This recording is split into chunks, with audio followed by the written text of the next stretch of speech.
देखो लैपटॉप लेते वक्त हम सबसे ज्यादा ग्राफिक कार्ड देख लेते हैं, सीपीयू देख लेते हैं, पर जो सबसे एक इम्पोर्टेंट चीज है जिसके बारे में कोई बात ही नहीं करता है वो है कि आएंगे आएंगे उस पर भी आएंगे वीडियो के उस पार। तब तक हे व्हाट्सअप गाइस, मेरा नाम है सात्विक, लेट्स गेट स्टार्टेड। तो हम स्टार्ट करेंगे बेसिक से कि देखो लैपटॉप की मेनली 3 कैटेगरी होती हैं, गेमिंग लैपटॉप, प्रोडक्टिविटी लैपटॉप और बचत वाले लैपटॉप। गेमिंग लैपटॉप आपको अच्छी परफॉर्मेंस प्रोवाइड करते हैं, हैवी होते हैं थोड़े से, गेमर्स, कोडर्स, ग्राफिक डिजाइनर और तुम्हें कुछ भी ग्राफिक वाला काम करना वो तुम्हारे लिए होते हैं। प्रोडक्टिविटी लैपटॉप हल्के होते हैं, सीपीयू अच्छे होते हैं, ग्राफिक्स नहीं होते हैं, डेडिकेटेड मोस्टली इनमें होते हैं एंड इतने बल्कि नहीं लगते हैं, छोटे होते हैं, स्लीक होते हैं, हल्के होते हैं एंड आपके डे टू डे टास्क के लिए होते हैं, एक्सेल, वर्ड, क्रोम पे ब्राउज करना, मेल सेंड करना एंड ऑल। बट जो बचत वाले लैपटॉप होते हैं वो बचत वाले लैपटॉप होते हैं। फिर हम में से हर कोई के अंदर एक ये मेंटालिटी में घुसा दी गई है चीज काफी लोगों से कि लैपटॉप मतलब गेमिंग लैपटॉप। तो क्या तुम्हें गेमिंग लैपटॉप की सही में जरूरत है? और बी ऑनेस्ट विद योरसेल्फ। और एक्साइटमेंट में ओहो गेमिंग करूंगा, गेमर बनूंगा करके ले तो लोगे, क्या गेम खेल पाओगे उसमें लैपटॉप लेने के बाद? तो देखो लैपटॉप लेने से पहले अपने आप से एक सवाल करो कि तुम्हें किस चीज के लिए चाहिए लैपटॉप और उसमें क्या मैक्सिमम स्पेसिफिकेशन है जो तुम्हें होनी चाहिए तुम्हारे लैपटॉप में। ऐसे XXXY यूट्यूबर का वीडियो देखने के बाद, गेमिंग लैपटॉप देखने के बाद इतना ज्यादा एक्साइट मत हो जाओ। गेमिंग लैपटॉप के अपने भी कुछ नुकसान हैं, हार्ड टू कैरी, बल्कि होते हैं, हीट करते हैं, बैटरी कम होती है, तो ये सब दिक्कतें फेस करनी पड़ेंगी तुम्हें अगर तुम गेमिंग लैपटॉप को नॉर्मल यूजर्स पे यूज करोगे। और जो सेकंड चीज है वो है हमारा प्रोसेसर। तो एक सिंपल कर देता हूँ, अगर तुम्हारा 30 से 45 तक बजट है तो i3 12th जनरेशन, 45 से 60 का बजट है तो i5 12th जनरेशन, और अगर 60 प्लस है तो i7। फिर तो तुम देख सकते हो जितना तुम्हारा बजट। मेनली जो इश्यूज आते हैं वो 30 से 60 के बजट में ही रहते हैं लोगों के, और मैक्सिमम लोग इसी बजट में लैपटॉप परचेज भी करते हैं। उसके ऊपर फिर तो तुम भाई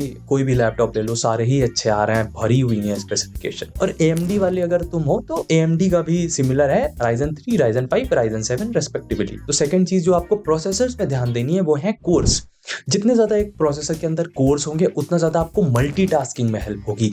जब आप बहुत सारी चीजें मल्टीटास्क कर रहे होगे, इधर क्रोम भी खुला है, उधर स्पॉटिफाई भी खुला है, उधर VS कोड भी खुला है, उधर तुम आउटपुट भी देख रहे हो, तब तुम्हें जो कोर्स है ना वो तुम्हारे काम में आते हैं। जितने ज्यादा कोर्स उतना एफिशिएंटली मल्टीटास्किंग कर पाओगे, क्योंकि जब तुम कुछ करने बैठोगे, कुछ रिसर्च कर रहे होगे, तब तुम्हें देखोगे कि क्रोम पे तुम्हारे 20 टैब खुली हैं और क्रोम तुम्हारे गेम से भी ज्यादा हैवी हो जाता है। मैं सही बता रहा हूँ, मेरे लैपटॉप को लैग मार देता है क्रोम, क्योंकि देखो तुम नई टैब खोलते चले जाते हो और 20-25 टैब खुल जाती है, तुम्हें रियलाइज भी नहीं होता है। और उस वक्त अगर तुम्हारे लैपटॉप में कोर्स ज्यादा हैं तो जो तुम्हारा लैपटॉप है वो अच्छी तरीके से उन्हें उस क्रोम को हैंडल करता है। और जो तीसरी सबसे चीज है जो सबसे ज्यादा कंफ्यूजिंग होती है कि 7450 लें या 550 लें, या उससे भी ज्यादा कंफ्यूजिंग होती है कि U ले, H ले, X ले, HX ले, HQ ले, इतनी ज्यादा कंफ्यूजन कर रखी है इन लोगों ने। तो देखो जो पहला डिजिट होता है जैसे कि 7450 या 550, वो बताता है कि कौन सी जनरेशन का है। जैसे 7, 5 तो वो जनरेशन आपको बताता है, और जितना ज्यादा होगा उतना बेटर होगा, ये तो ऑब्वियस सी बात है, नई जनरेशन का होगा। देन जो हमारा सबसे कंफ्यूजिंग पार्ट आता है वो आता है हमारा लेटर्स,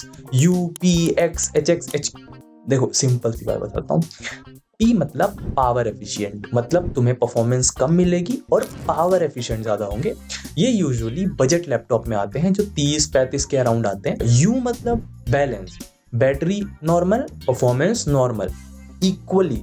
ये अच्छे लैपटॉप होते हैं अगर आपको थोड़ी बहुत हैवी टास्क भी परफॉर्म कर रहे हैं और अच्छा बैटरी बैकअप भी चाहिए, तो उनके लिए तुम ये कंसीडर कर सकते हो। फिर आ जाते हैं H सीरीज के लैपटॉप। H सीरीज मतलब high performance, less battery performance, मतलब तुम्हें अच्छी परफॉर्मेंस मिलेगी पर बैटरी लेस मिलेगी। फिर यहाँ पे HQ, HX और ये सब भी आते रहते हैं। तो देखो H हाई परफॉर्मेंस है, उसके बाद जो भी लगा है तो तुम इग्नोर मार सकते हो, क्योंकि बहुत सारी चीजें होती हैं। H सीरीज अगर तुम्हें गेमिंग करनी है तो H सीरीज के साथ जाओ, अगर तुम्हें नॉर्मल यूजेज परफॉर्मेंस चाहिए तो U सीरीज ले सकते हो, वरना अगर तुम बजट में ही हो तो तुम्हारे पास कोई ऑप्शन नहीं है, तुम्हें P ही मिलेगा आई गेस, बट UP में भी तुम डिसाइड कर सकते हो। अब आ जाते हैं अपने GPU पे, जो कि बहुत ज्यादा एक्साइट करता है पार्ट लोगों को। तो देखो GPU में 2 तरह के GPU आते हैं, इंटीग्रेटेड और डेडिकेटेड। इंटीग्रेटेड में इंटेल आर्क हो गया, AMD का रेडियन हो गया, इंटेल आइरिस हो गया, ये यूजुअली हमें बजट या प्रोडक्टिविटी लैपटॉप में भी देखने को मिल सकता है। इनमें जो सबसे बेटर होता है वो होता है इंटेल आइरिस Xe, ये सबसे बेटर है। फिर रेडियन आ जाता है, फिर इंटेल का आर्क आ जाता है, फिर UHD आ जाता है, ऐसे गिरते रहते हैं। बट अगर तुम प्रोडक्टिविटी लैपटॉप ले रहे हो तब तुम्हें यूजुअली इंटीग्रेटेड उसमें मिलेंगे या फिर बजट वाले, तो कोशिश करो इंटेल आइरिस लो क्योंकि उसके ग्राफिक्स ज्यादा अच्छे हैं, वरना इंटेल आर्क या फिर रेडियन पे भी जा सकते। देन हमारे पास आ जाते हैं डेडिकेटेड जीपीयूज। डेडिकेटेड जीपीयूज में 2-3 तरह के होते हैं, एंट्री लेवल, फिर उससे सेकंड टायर पे आते हैं, फिर थर्ड टायर पे आते हैं। तो जो एंट्री लेवल में आते हैं वो होते हैं RTX 3050, RTX 3050 Ti, RTX 4050। इसमें हम क्या करते हैं, इसमें हम ऐसे डिसाइड करते हैं कि हमें 1080p गेमिंग करनी है कि 1440p गेमिंग करनी है या फिर 4K गेमिंग करनी है। First tier, second tier, third tier, 1080p, 1440p और 4K। 3050 Ti में 3050 Ti बेटर है, 3050 Ti और 4050 में 4050 बेटर है। जैसे ही थर्ड डिजिट जो है हमारी 3050 मतलब 5 वो चेंज होती है, मतलब एक टायर अपग्रेडेड। तो यानी कि 3060 4060 में कौन सा बेटर होगा? 4060 ऑब्वियसली बेट आगे की जनरेशन है। और 4060 और 4050 में कौन सा बेटर होगा?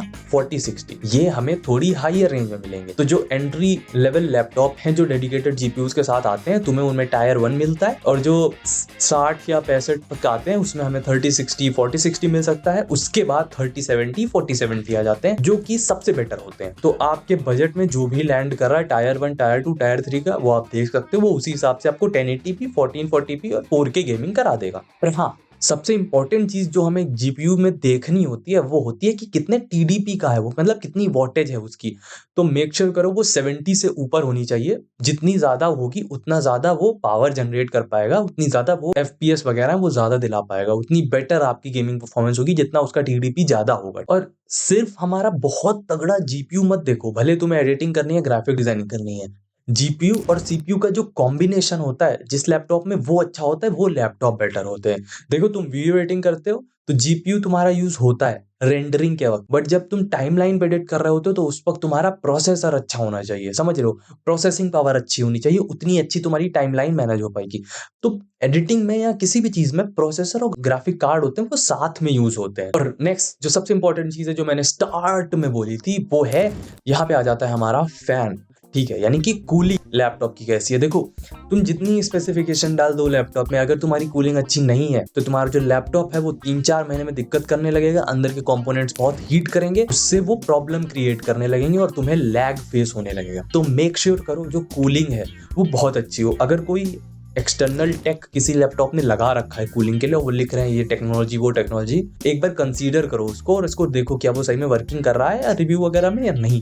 नॉर्मल है कि देखो लैपटॉप में 2 फैन है कि नहीं, या फिर कूलिंग वेंट्स कितने हैं, कैसा कूलिंग सिस्टम का रखा है, एयर इनफ्लो आउटफ्लो कैसा है, किधर से हवा जा रही है किधर से निकल रही है, लेफ्ट राइट इनफ जो वेंट्स छोड़े गए हैं वो काफी हैं कि नहीं लैपटॉप में। और कूलिंग बहुत इंपॉर्टेंट होती है लैपटॉप की, तो जरूर ध्यान दो उस पर। और जो नेक्स्ट चीज हमारी है वो है डिस्प्ले, कि हमारे लैपटॉप की डिस्प्ले कैसी हो। देखो 2 ही चीज बताऊंगा बड़ी सिंपल सी। लैपटॉप में सबसे अच्छी डिस्प्ले होती है OLED डिस्प्ले, बट वो थोड़ी सी महंगी होती है, तो वो महंगे लैपटॉप में आती है। बट यहाँ पे लैपटॉप्स में बजट में भी हमें मिल रही है, मतलब 50-55 तक भी OLED आने लगी है। आप तो आप OLED को कंसीडर कर सकते हो, वो सबसे बेटर बेस्ट डिस्प्ले होती है और आपकी आंखों के लिए भी अच्छी होती है वो। सेकंड पे यहाँ पे आ जाती है IPS display. IPS display consider कर सकते हो। अब देखो कैसे करना है, OLED मिल रही है बेस्ट है, वरना IPS ले सकते हो। IPS में अंदर फिर क्या आ जाता है, देखो जिस हिसाब से तुम पैसा बढ़ाओगे उस हिसाब से रिफ्रेश रेट बढ़ता जाता है। 60 हर्ट्ज, 90 हर्ट्ज, 144 हर्ट्ज। देखो अगर तुम्हें गेमिंग करनी है तो 144 हर्ट्ज कंसीडर करो, उतना अच्छा तुम्हें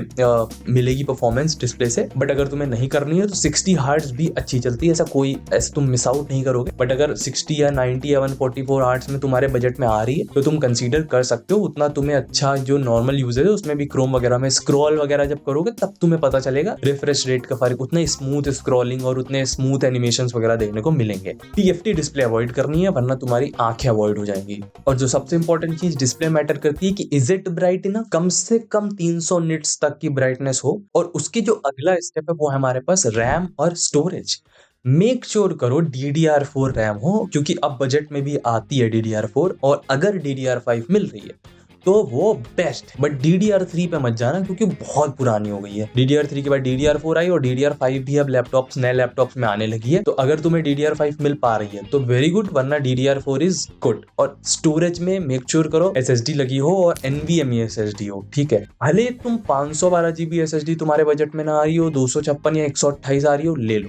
बाद में एक्सटर्नल SSD लगा लेना जो स्टोरेज के लिए तुम यूज कर सकते हो, या फिर अंदर एक और पोर्ट होता है, अगर NVMe SSD है तो 2 पोर्ट होते हैं, तो आप SSD एक्सपैंड कर सकते हो। तो यहाँ से हमारे पास एक बोनस पॉइंट निकल के आता है कि अगर आपका जो लैपटॉप है उसमें जो 8 जीबी और 16 जीबी का वेरिएंट होगा अगर है तो उसमें अगर 3000 से ज़्यादा का डिफरेंस है तो मत लेना, क्योंकि तुम उतने में ही बाहर से बाद में रैम खरीद के उतनी ही फ्रीक्वेंसी की लगा लोगे और वहाँ पैसे बचा के वो पैसे आप किसी अच्छी चीज़ में इन्वेस्ट कर सकते हो। जैसे तुम्हें कोई लैपटॉप है, सेम स्पेसिफिकेशन मिल रही है, वहाँ पे डिस्प्ले अच्छी मिल रही है, तो वो पैसा वहाँ लगा सकते हो। तो यार देखो, अगर आप इन सब चीज़ों का ध्यान रखोगे तो आपका जो पहला लैपटॉप होगा वो बहुत अच्छा होगा और अगले 5 से 6 साल तक अच्छे से लास्ट करेगा, अगर आप उसको संभाल के यूज़ करोगे और कोई भी रिग्रेट नहीं करोगे आगे चल के लैपटॉप लेने के बाद, क्योंकि फ्यूचर प्रूफ होगा, क्योंकि आपने अच्छा प्रोसेसर और ग्राफिक लिया है नई जनरेशन का, और आपके पास एक एक्स्ट्रा पोर्ट और स्टोरेज के लिए भी पोर्ट होगा, तो आप एक्सपेंड कर सकते हो रैम को अगर आपको हल्का सा स्लो लग रहा है लैपटॉप तो ये सब स्टेप्स फॉलो करके आप ले सकते हो अपना पहला लैपटॉप, जो कि काफ़ी बेस्ट होने वाला है। तो यही था कुछ वीडियो, उम्मीद है आपको पसंद आया होगा और इसके बाद आपको कोई भी नो नॉनसेंस वीडियो नहीं देखना पड़ेगा लैपटॉप गाइड का। तो यार कुछ यही था आज का वीडियो, उम्मीद है आपको पसंद आया होगा। तो बहुत बहुत वीडियो देखने के लिए सी यू।